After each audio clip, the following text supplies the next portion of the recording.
Hi friends, నేను మీతో ఈరోజు ఏం చెప్పబోతున్నానో అది మీ జీవితాన్ని రెండుగా విభజిస్తుంది. ఈ వీడియో చూసే ముందు మీ జీవితం ఎలా ఉందో, ఈ వీడియో చూసిన తర్వాత మీ జీవితం ఎలా ఉందో అంత శక్తివంతంగా ఉందా అని అనుమానంగా చూస్తున్నారా? అర్థమవుతుంది. కానీ విన్నారా, 2300 సంవత్సరాల క్రితం ఒక మనిషి జీవించాడు. ఆ మనిషి దగ్గర డబ్బు లేదు, అధికారం లేదు, సైన్యం లేదు. కానీ ఆ మనిషి తన బుర్రలో జ్ఞానంతో మాత్రమే ఒక సామాన్యమైన బాలుడిని మొత్తం భారతదేశానికి చక్రవర్తిని చేశాడు. అతనే ఆచార్య చాణక్యుడు. చాణక్యుడికి జరిగిన అవమానం జీవితాన్నే మార్చేసింది. ఆ క్షణంలో అది జరిగింది పటాలీపుత్రంలో, అంటే ఇప్పటి పాట్నా, బీహార్లో.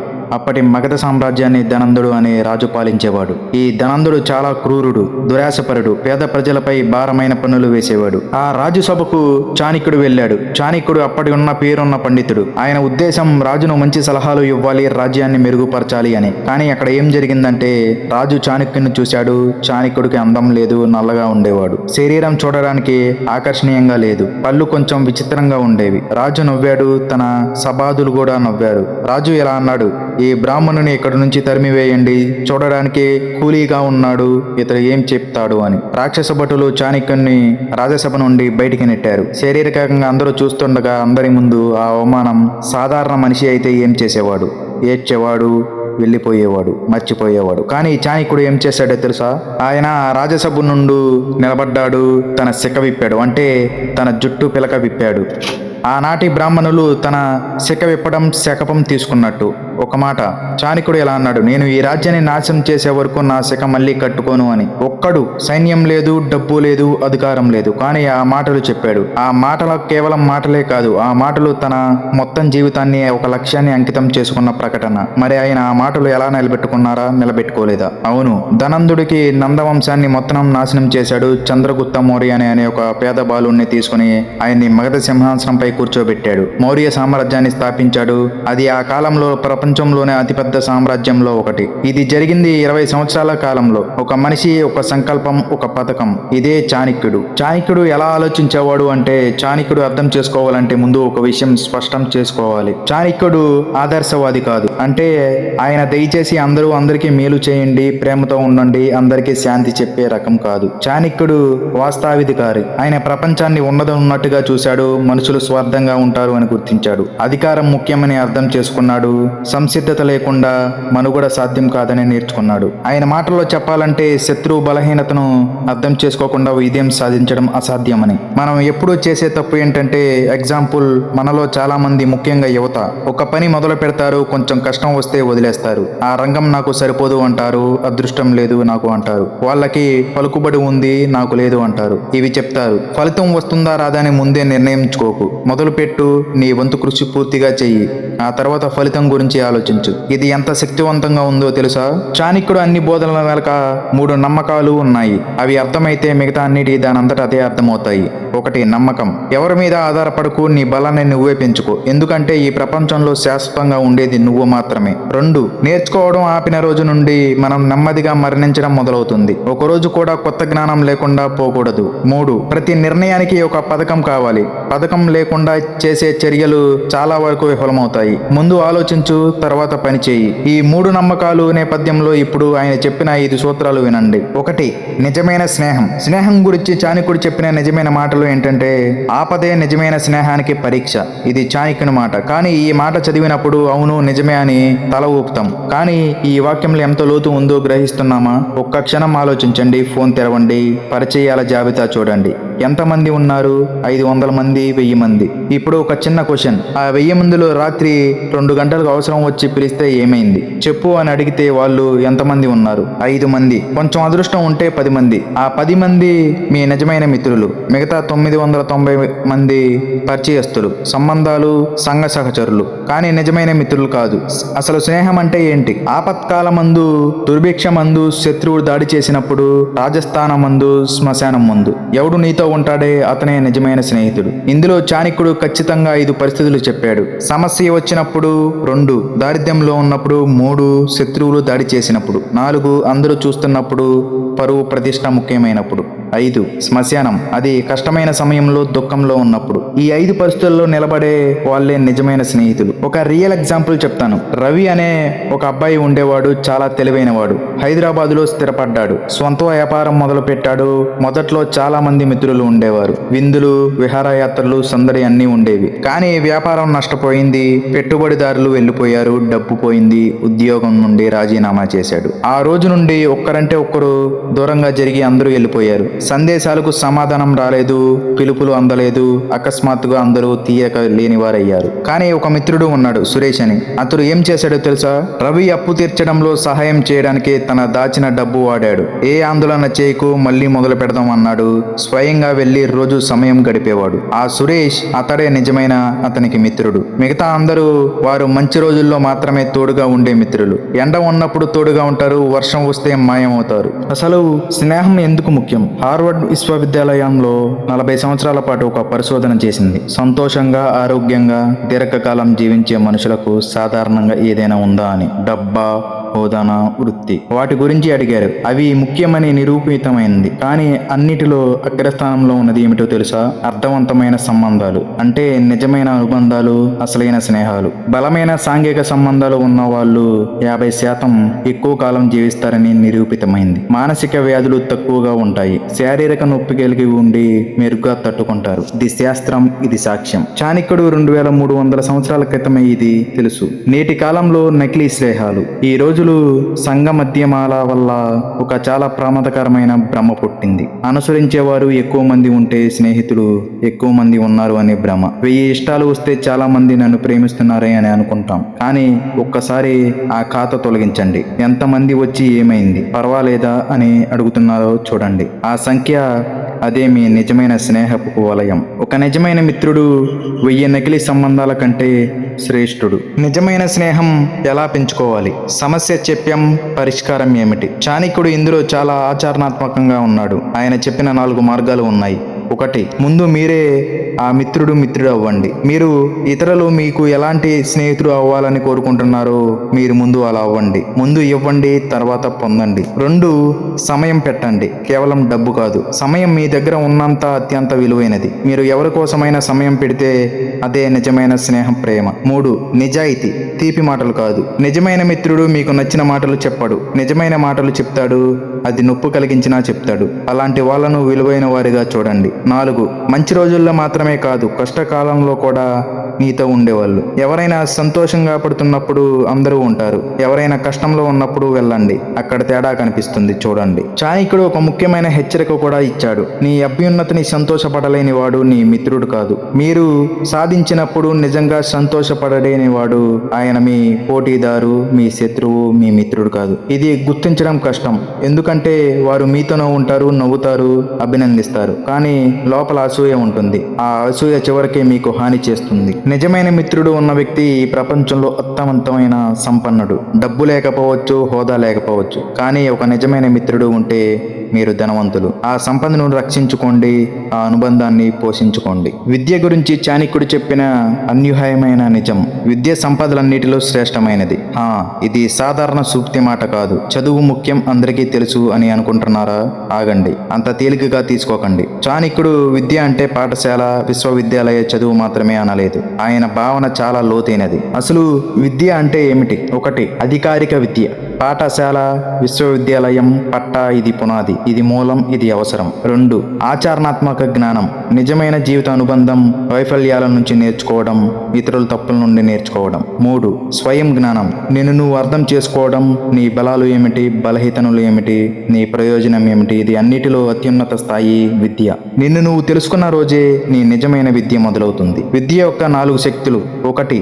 భద్రత. విద్య దొంగలకు దొరకదు, అది ఎవరూ తీసుకోలేరు. డబ్బు పోవచ్చు, ఆస్తి పోవచ్చు, హోదా పోవచ్చు, కానీ నీ మనసులో ఉన్న జ్ఞానం అదే శాశ్వతం. 2. గౌరవం. విద్యావంతుడు ఎక్కడికి వెళ్ళినా గౌరవం పొందుతాడు. మీకు జ్ఞానం ఉంటే మీరు అందంగా లేకపోయినా, ధనవంతులు కాకపోయినా, ఉన్నత హోదా లేకపోయినా మిమ్మల్ని గౌరవిస్తారు. 3. అవకాశం. విద్య తలుపులు తెరుస్తుంది. జ్ఞానం ఉన్న వ్యక్తికి అవకాశాలు కనిపిస్తాయి, ఎందుకంటే వారికి ఆ అవకాశాలను గుర్తించగలిగితే కళ్ళు ఉంటాయి. 4. అనుకూలత. విద్యావంతులు ఏ పరిస్థితుల్లోనూ మనుగడగా సాధించగలరు. వ్యాపారం విఫలమైన, ఉద్యోగం పోయినా, సంబంధం తెగిపోయినా జ్ఞానం ఉన్నవాడు తిరిగి నిర్మించగలడు. నేడు మన విద్యా వ్యవస్థ విషయంలో ఒక నిజాయితీ చర్చ చేద్దాం. మన విద్యా వ్యవస్థ విరిగిపోయింది.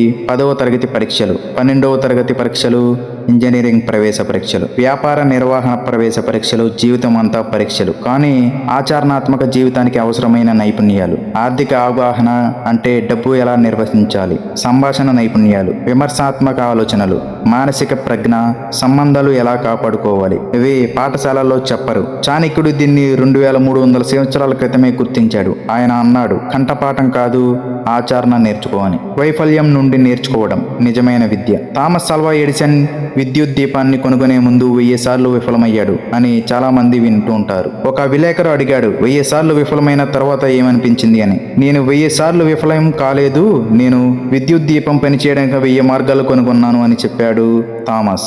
వైఫల్యం అంటే శిక్ష కాదు, వైఫల్యం అంటే బోధన. విద్య గురించి మనం చేసే 3 సాధారణ తప్పులు. 1. పట్టా అంటే జ్ఞానం అనుకోవడం. పట్టా ఒక రుజువు, జ్ఞానం వేరే. పట్టా చేసిన వారందరూ జ్ఞానవంతులు కారు, పట్టా లేనివారు జ్ఞానం లేనివారు కారు. 2.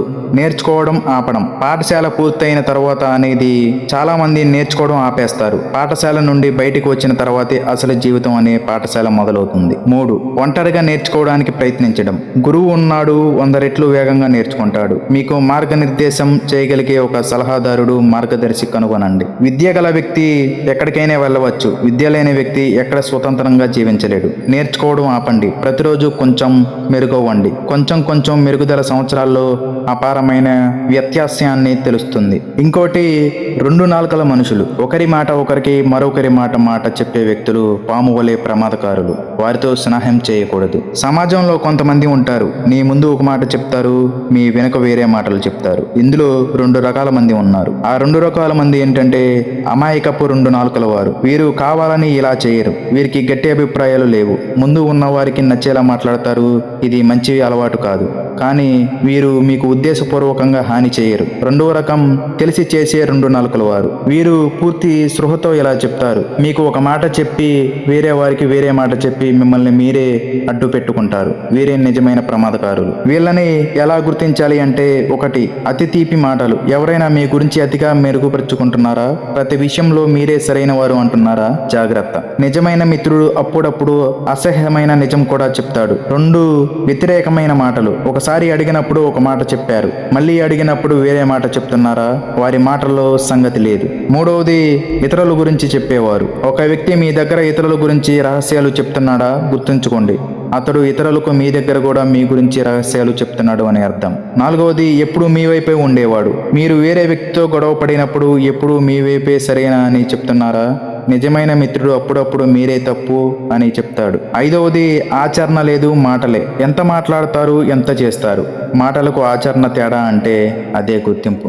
ఒక రియల్ ఎగ్జాంపుల్, గంగాధర్ అనే ఒక వ్యాపారవేత్త ఉండేవాడు. ఆయనకు రాఘవం అనే ఒక సన్నిహితమైన మిత్రుడు ఉండేవాడు. 20 సంవత్సరాల స్నేహం. కలిసి తిన్నారు, కలిసి తాగారు, కలిసి నవ్వారు. గంగాధర్ ఒక పెద్ద వ్యాపారం ఒప్పందంలో రాఘవం భాగస్వామిని చేశాడు. ఒక ఒప్పందం గురించి ఇంకా ఎవరికీ తెలియదు, రహస్యంగా ఉంచాడు. కానీ వారానికే ఆ ఒప్పందం గురించి పోటీదారులు తెలిసిపోయింది. గంగాధర్ అనే రాఘవ మీద అనుమానం పడ్డాడు. రాఘవ ఒట్టు పెట్టుకొని చెప్పాడు, నేను చెప్పలేను అని. తర్వాత తెలిసింది, రాఘవ సమాచారం పోటీదారులకు చేరవేశాడని. ఎందుకంటే పోటీదారులు ఆయనకు డబ్బు ఇచ్చారు. 20 సంవత్సరాల స్నేహం ఒక సందర్భంలో తెగిపోయింది. వీళ్ళకి ఎందుకు దూరంగా ఉండాలి అంటే చాణక్యుడు దీనిపై చాలా స్పష్టంగా చెప్పాడు. 2 నాలుకల వారి స్నేహం ఉయ్యాల వలె నీచంగా మిమ్మల్ని ఆడిస్తుంది. పైకెళ్ళినప్పుడు మేలు చేసినట్టు అనిపిస్తుంది, కానీ క్రిందకు తీసుకొస్తుంది. కారణాలు: 1. మీ రహస్యాలు సురక్షితంగా ఉండవు. 2. మీ పరువు దెబ్బతినవచ్చు. 3. మీ సంబంధాలు దెబ్బతినవచ్చు. 4. మీ మనశ్శాంతి పోతుంది. వీళ్ళని ఎదుర్కోవడం ఎలా అంటే, 1. రహస్యాలు పంచుకోకండి. మీ లక్ష్యాలు, మీ పథకాలు, మీ వ్యక్తిగత జీవితం గురించి అందరికీ చెప్పకండి. నోరు నేను అనే బంగారం తాళం వేసుకోండి. 2. ఒకసారి ఎవరైనా మీతో ఇతరుల గురించి అసత్యం చెప్పారని అని తెలిస్తే అప్పటి నుండి ఆ వ్యక్తి గురించి ఎప్పుడైనా అసత్యం చెప్పగలరు అని తెలుసుకోండి. 3. మాటలను కాదు చేతలను చూడండి. ఎవరైనా ఏం చేస్తున్నారో చూడండి, ఏం చెప్తున్నారో మాత్రమే వినండి. నిర్మూలమైన శత్రువు 100 రెట్లు నయం, కుటిలమైన మిత్రుడు 1000 రెట్లు ప్రమాదకారుడు. ఒక స్పష్టమైన శత్రువు మీకు తెలుసు అతను శత్రువు అని, మీరు జాగ్రత్తగా ఉంటారు. కానీ మిత్రుడు అని నమ్మిన వ్యక్తి మిమ్మల్ని వెనుక నుండి కొట్టడం అది తట్టుకోలేని గాయం. గుర్తుపెట్టుకో, వ్యామోహం మనల్ని నాశనం చేసే శత్రువు. అతి వ్యామోహం విషం వంటిది. అది నెమ్మదిగా మనుషుల్ని చంపుతుంది, బాధ కలిగించకుండా. ఇది చాణక్యుడు అత్యంత శక్తివంతమైన మాటల్లో ఒకటి. వ్యామోహం అంటే ఏమిటి?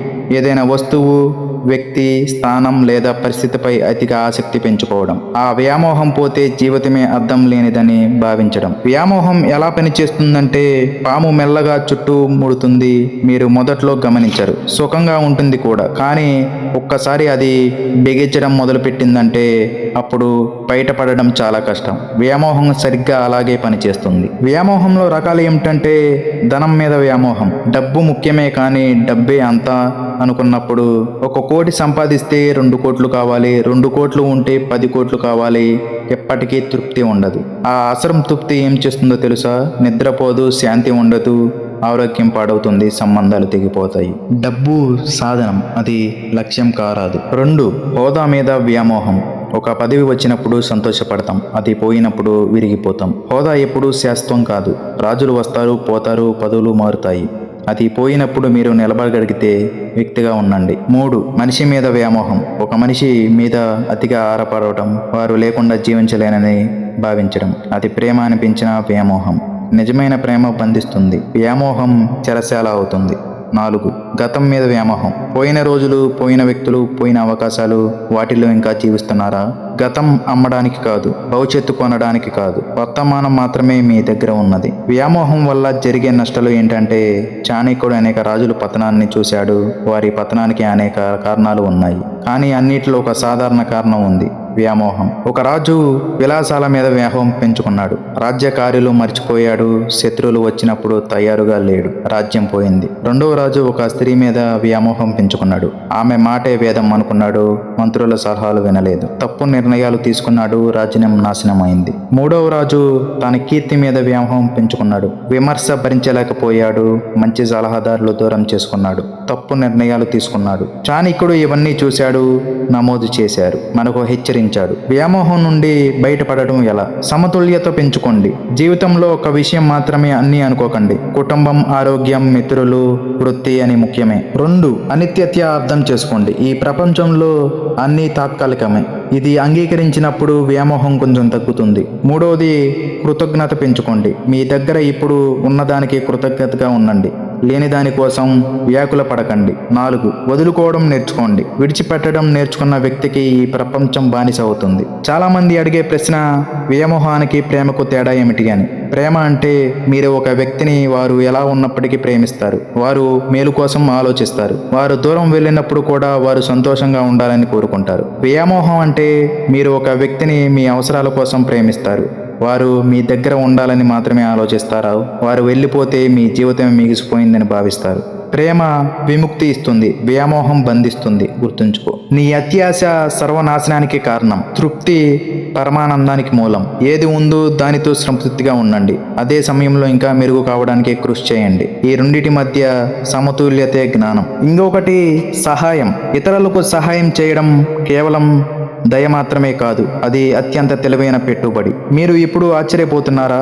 సహాయం చేయడం పెట్టుబడి ఎలా అవుతుందని వివరిస్తాను. చాలా మంది సహాయం అంటే డబ్బు ఇవ్వడం అనుకుంటారు, కానీ చాణక్యుడు దీన్ని చాలా వ్యాపకరంగా నిర్వహించాడు. సహాయం అంటే ఎవరైనా సమస్యలు ఉన్నప్పుడు చెవి ఇవ్వడం, ఎవరైనా ఏదైనా నేర్చుకోవాలంటే నేర్పించడం, ఎవరైనా అవకాశం కోసం వెతుకుతుంటే మీ పరిచయాలు ఇవ్వడం, ఎవరైనా కష్టంలో ఉంటే మీ పక్కన నిలబడడం, ఎవరైనా తప్పుదారిలో వెళ్తుంటే హెచ్చరించడం. ఇవన్నీ సహాయాలే. సహాయం ఎందుకు పెట్టుబడి? నువ్వేది నీ దగ్గరే ఉంటుంది. నువ్వు ఇవ్వకుండా దాచేది పోతుంది. అది అర్థం కాలేదు కదా, వివరిస్తాను. మీరు ఒక వ్యక్తికి జ్ఞానం ఇస్తే మీ దగ్గర ఆ జ్ఞానం తగ్గిపోదు. బదులు వారికి మీరు ఏదైనా అవసరం అయినప్పుడు సహాయం చేస్తారు. మీరు ఒక వ్యక్తికి సహాయం చేస్తే వారు మీకు ఉపకారం చేస్తారు. ఇది లెక్క, ఇది లోకనీతి. కర్మ సిద్ధాంతం ఏంటంటే చాణక్యుడు మతపరమైన కర్మ సిద్ధాంతాన్ని గురించి మాట్లాడలేదు. ఆయన ఆచరణాత్మకంగా మాట్లాడాడు. మీరు చేసే ప్రతి పని ఒక తరంగం సృష్టిస్తుంది. ఆ తరంగం మీ వద్దకు తిరిగి వస్తుంది. ఇది స్పిరిచువల్ కాదు, ఇది ఫిజిక్స్ వంటిది. మీరు నేడు ఎవరికైనా సహాయం చెప్తే ఆ వ్యక్తి మీ గురించి మంచిగా మాట్లాడతాడు. ఆ మాట ఇంకో వ్యక్తికి చేరుతుంది. ఆ వ్యక్తి మీకు ఒక అవకాశం తెస్తాడు. ఇది ఎలా జరుగుతుందో మీకు తెలియదు, ఎప్పుడు జరుగుతుందో తెలియదు, కానీ జరగడం మాత్రం ఖాయం. ఒక రియల్ ఎగ్జాంపుల్ చెప్పాలంటే, శేషయ్య అనే వ్యక్తి ఉండేవాడు. చిన్న పట్టణంలో సాధారణ ఉద్యోగి. ఒకసారి ఒక యువకుడు నరసింహారావు అని ఆయన దగ్గరకు వచ్చాడు. ఒక వ్యాపారం మొదలు పెట్టమని ఉంది, కానీ ఎలా చేయాలో తెలియడం లేదు అని అడిగాడు. శేషయ్యకు తక్కువ సమయం ఉంది, తన ఉద్యోగం పోతుందని అని భయం కూడా ఉంది. ఎందుకంటే నరసింహారావు పోటీదారు అవుతాడేమోనని భయం. కానీ ఆయన సహాయం చేశాడు, తన జ్ఞానం పంచాడు, పరిచయాలు ఇచ్చాడు. నరసింహారావు వ్యాపారం పెరిగింది, పెద్ద వ్యాపారవేత్త అయ్యాడు. 5 సంవత్సరాల తర్వాత శేషయ్య ఉద్యోగం పోయింది. ఆయన ఎక్కడికి వెళ్లారో తెలియలేదు. నరసింహారావు వచ్చాడు, శేషయ్యను తన సంస్థలో అత్యున్నత పదవిలో నియమించాడు. శేషయ్య ఊహించలేదు ఇది, కానీ జరిగింది. ఇదే సహాయం యొక్క శక్తి. సహాయం చేయడంలో జాగ్రత్తలు. అయితే చాణక్యుడు ముఖ్యమైన హెచ్చరిక కూడా ఇచ్చాడు. అపాత్రుడికి దానం చేయడం కూడా తప్పే. అంటే అందరికీ అన్నీ ఇవ్వకండి, ఎవరికి ఏమి ఇవ్వాలో అర్థం చేసుకోండి. 1.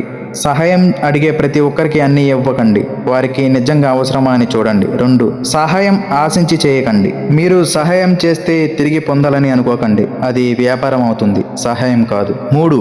మిమ్మల్ని మీరు నాశనం చేసుకుంటూ సహాయం చేయకండి. విమానంలో చెప్తారు, ముందు మీ ఆక్సిజన్ తీసుకోండి, తర్వాత ఇతరులు సహాయం చేయండి. అది జీవితంలోనే వర్తిస్తుంది. సహాయం అంటే బలహీనత కాదు. చాలా మంది అనుకుంటారు సహాయం చేస్తే వారు నన్ను బలహీనులు అనుకుంటారు అని. ఇది పొరపాటు. నిజంగా బలవంతుడు ఇతరులకు సహాయం చేయగలడు, బలహీనుడు చేయలేడు. మీరు ఎంత శక్తివంతంగా ఉంటే అంత ఎక్కువ మందికి సహాయం చేయగలరు. సహాయం అనేది బలహీనత కాదు, అది బలానికి గుర్తు. చాణక్యుడు ఒక సమాజాన్ని ఒక శరీరంతో పోల్చాడు. శరీరంలో కళ్ళు, చేతులు, కాళ్ళు, గుండె అన్నీ వేరువేరుగా పనిచేస్తాయి, కానీ అన్నీ కలిసి పనిచేస్తాయి. ఒకటి బాధపడితే అన్నీ బాధపడతాయి, ఒకటి సంతోషపడితే అన్నీ సంతోషపడతాయి. అలాగే సమాజంలో కూడా ఒకరికి ఒకరు సహాయం చేసుకున్నప్పుడు మొత్తం సమాజం బలపడుతుంది. మీరు ఒంటరిగా ఎంత బలంగా ఉన్నా పరస్పర సహకారం ఉంటే మరింత బలంగా ఉంటారు. చివరికి ఒకరు సహాయం చేసుకునే సమాజం అజేయమైనది. ఒంటరిగా పోరాడే వ్యక్తి ఓడిపోతాడు. ఇతరులకు సహాయం చేయండి, మీ ఉనికికి అర్థవంతం చేసుకోండి. ఈ వీడియో మీకు నచ్చినట్లయితే లైక్ చేయండి, షేర్ చేయండి. ఇలాంటి మరిన్ని వీడియోస్ కోసం మన ఛానల్ని సబ్స్క్రైబ్ చేయండి. Thank you for watching.